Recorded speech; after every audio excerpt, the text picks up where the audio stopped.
അസ്സലാമു അലൈക്കും വറഹ്മത്തുള്ളാഹി വബർക്കാത്തുഹും. എല്ലാ കൂട്ടുകാർക്കും പുതിയൊരു വീഡിയോയിലേക്ക് സ്വാഗതം. നമുക്കെല്ലാവർക്കും അറിയാവുന്ന ഒരു കാര്യമാണ് ഇല്ലേ, പരിശുദ്ധ ഖുർആൻ കൊണ്ട് മാറ്റാൻ കഴിയാത്തതായിട്ടുള്ള ഒരു പ്രശ്നങ്ങളും നമ്മുടെ ഈ ഭൂമിയിൽ ഇല്ല എന്നുള്ളത്. അത് മാത്രമല്ല, ഖുർആനിലെ ചില സൂറത്തുകൾ നമുക്ക് വളരെ ശ്രേഷ്ഠത നിറഞ്ഞതാണ്. ചില സൂറത്തുകളല്ല, അതിലെ ഭൂരിഭാഗം എല്ലാ സൂറത്തുകളും വളരെ ശ്രേഷ്ഠത നിറഞ്ഞതാണ്. അതിലെ കുറച്ച് സൂറത്തുകളുണ്ട് നമുക്ക് പ്രത്യേകം ഒരു താല്പര്യവും ഇഷ്ടവും ഒക്കെ തോന്നുന്ന ചില ചില സൂറത്തുകൾ ഇല്ലേ. അതുപോലെ തന്നെ എനിക്കിഷ്ടപ്പെട്ട ഒരു സൂറത്തുണ്ട്. ആ ഒരു സൂറത്തിനെ കുറിച്ചാണ് ഞാൻ ഇന്നത്തെ വീഡിയോയിൽ പറയാൻ ഉദ്ദേശിക്കുന്നത്. എൻ്റെ ജീവിതത്തിൽ ഉണ്ടാകുന്ന എല്ലാ ബുദ്ധിമുട്ടുകളും പ്രയാസങ്ങളും നീങ്ങാൻ വേണ്ടിയിട്ട് ഞാൻ കുറച്ച് വർഷങ്ങളായിട്ട് ഞാൻ ദിവസവും തഹജ്ജുദ് നമസ്കാരത്തും കഴിഞ്ഞതിന് നിർബന്ധമായും ഒരു വട്ടമെങ്കിലും ഇത് പതിവാക്കും. അന്നത്തെ ദിവസം തഹജ്ജുദ് നമസ്കാരത്തിന് പതിവാക്കാൻ കഴിയുന്നില്ല എങ്കിൽ ഇശാ നമസ്കാരത്തിന് ശേഷമെങ്കിലും ഞാൻ അത് ഓതിയിട്ട് അന്നത്തെ ദിവസം അവസാനിപ്പിക്കുകയുള്ളൂ. കാരണം അത്രയ്ക്ക് മഹത്വമേറിയ ഒരു സൂറത്താണിത്.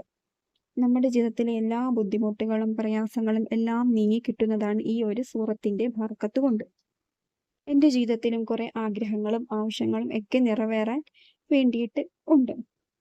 ആവശ്യങ്ങളും ആഗ്രഹങ്ങളും ഒക്കെ എനിക്ക് നടന്നു കിട്ടാൻ വേണ്ടിയിട്ട് ഞാൻ ദിവസവും ഓതാറുള്ള സൂറത്താണ് സൂറത്തുൽ ഫത്തഹ്. ഈ സൂറത്തുൽ ഫത്തഹിന്റെ ബർക്കത്ത് കൊണ്ട് എൻ്റെ ജീവിത വിജയത്തിലേക്കുള്ള വാതിലുകൾ, എൻ്റെ നന്മയിലേക്കുള്ള വാതിലുകൾ തുറന്നു തരാൻ വേണ്ടിയിട്ട്, പിന്നെ എൻ്റെ ആഗ്രഹങ്ങളിലേക്കുള്ള വാതിലുകൾ തുറന്നു തരാൻ വേണ്ടിയിട്ട്, അങ്ങനെ ഒരുപാട് ഒരുപാട് ആഗ്രഹങ്ങൾക്ക് മുൻനിർത്തിയിട്ടാണ് ഞാൻ ഈ ഒരു സൂറത്തിനെ ഓതാറുള്ളത്. എനിക്കെൻ്റെ സർവശക്തൻ നമുക്കെൻ്റെ അള്ളാഹു സുബ്ഹാനഹു തആലയിൽ വിശ്വാസമുണ്ട്, ഈ ഒരു സൂറത്തിലും വിശ്വാസമുണ്ട്. അതുകൊണ്ട് ഞാൻ എന്ത് ബുദ്ധിമുട്ടുകൾ വന്നാലും ഞാൻ ആദ്യം ഓതാറുള്ള ഒരു സൂറത്താണ്. കാരണം എൻ്റെ ജീവിതത്തിൽ ഒരുപാട് ഒരുപാട് അനുഭവങ്ങളുണ്ട് ഈ സൂറത്ത് കൊണ്ട് മാത്രം. നമ്മൾ വിചാരിക്കാത്ത സമയത്ത് ഞാനൊന്ന് ഓതി നോക്കും. എന്തായാലും എനിക്ക് വിശ്വാസമാണ് ഈ സൂറത്തിന്റെ ബർക്കത്ത് കൊണ്ട് കിട്ടും എന്ന്. അങ്ങനെ ഞാൻ ഓതി മണിക്കൂറുകളിനുള്ളിൽ അല്ലെങ്കിൽ ദിവസങ്ങൾക്കുള്ളിൽ എൻ്റെ ആഗ്രഹം നിറവേറും.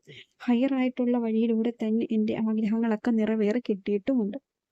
ഈ സൂറത്തുൽ ഫത്തഹ് ഓതേണ്ടത് എങ്ങനെയാണെന്ന് വെച്ചാൽ 7 ദിവസം കൊണ്ട് ഓതി തീർക്കേണ്ടതാണ്. നമ്മുടെ ആഗ്രഹം എന്താണോ അത് നീയത്ത് വെക്കുക. എന്നിട്ട് ഏതെങ്കിലും ഒരു നമസ്കാരത്തിന് ശേഷം നമസ്കാരപ്പായിലിരുന്നു കൊണ്ട് തന്നെ ഓതുക. ഇപ്പൊ നമ്മൾ ജുമായ്ക്ക് ളുഹറിന് ശേഷം 1 മണിക്കൂറെങ്കിലും സമയം കണ്ടെത്തുക. എന്നിട്ട് ഈ സൂറത്തുൽ ഫത്തഹ് ഓതി തീർക്കുക. നീ എന്ത് കാര്യമായിക്കോട്ടെ, എന്തിനു വേണ്ടി കഷ്ടപ്പെടുന്നതും അധ്വാനിക്കുന്നതുമായിക്കോട്ടെ, അതിന്റെ എല്ലാം ഉത്തരം നമുക്ക് വേഗത്തിൽ ലഭിക്കുന്നതാണ്. ഒരാഴ്ചക്കുള്ളിൽ ഇത് ഓതി തീർത്താൽ മാത്രം മതി. പൂർണ്ണ വിശ്വാസത്തോടു കൂടി ഞാൻ ഇത് ഓതിയാൽ എനിക്ക് അല്ലാഹു സുബ്ഹാനഹു തആല എൻ്റെ ആഗ്രഹം നേടിത്തരും എന്നുള്ളത് ഇത് നമ്മളല്ല, മഹാന്മാർ പോലും പഠിപ്പിച്ചിട്ടുള്ള കാര്യമാണ്. അവർ ചെയ്ത് ഫലം കണ്ടെത്തിയിട്ടുമുള്ള മാർഗമാണിത്. അവർ 7 ദിവസം ചൊല്ലിയിട്ടുള്ളതാണ്. അവർ പഠിപ്പിച്ച ഒരു കാര്യമാണിത്. അത് നമ്മൾ പിൻപറ്റുന്നു എന്ന് മാത്രം. അതുകൊണ്ട് പൂർണ്ണ വിശ്വാസത്തോടു കൂടി ജുമാ നമസ്കാരത്തിന് ശേഷം ഓതുക. ജുമായ്ക്ക് ശേഷം 1 പ്രാവശ്യം ഓതുക. എന്നിട്ട് 489 പ്രാവശ്യം യാ ഫത്താഹു യാ അല്ലാ, യാ ഫത്താഹു യാ അല്ലാ എന്ന ഇസ്മം ചൊല്ലുക. ഇൻഷാ അല്ലാ ഉറപ്പായിട്ട് നിന്റെ ആഗ്രഹം നീ പോലും അറിയാത്ത വഴിയിലൂടെ നിനക്ക് സാധിച്ചു കിട്ടുന്നതാണ്. ഇൻഷാ അല്ലാ നമ്മുടെ എല്ലാവരുടെയും ജീവിതത്തിൽ ഇത് പതിവാക്കാനുള്ള തൗഫീക്ക് നൽകുമാറാകട്ടെ. ആമീൻ യാ റബ്ബൽ ആലമീൻ. പുതിയൊരു വീഡിയോ ആയിട്ട് നമുക്ക് നാളെ കാണാം. അസ്സലാമു അലൈക്കും വറഹ്മത്തുള്ളാഹി വബറകാതുഹു.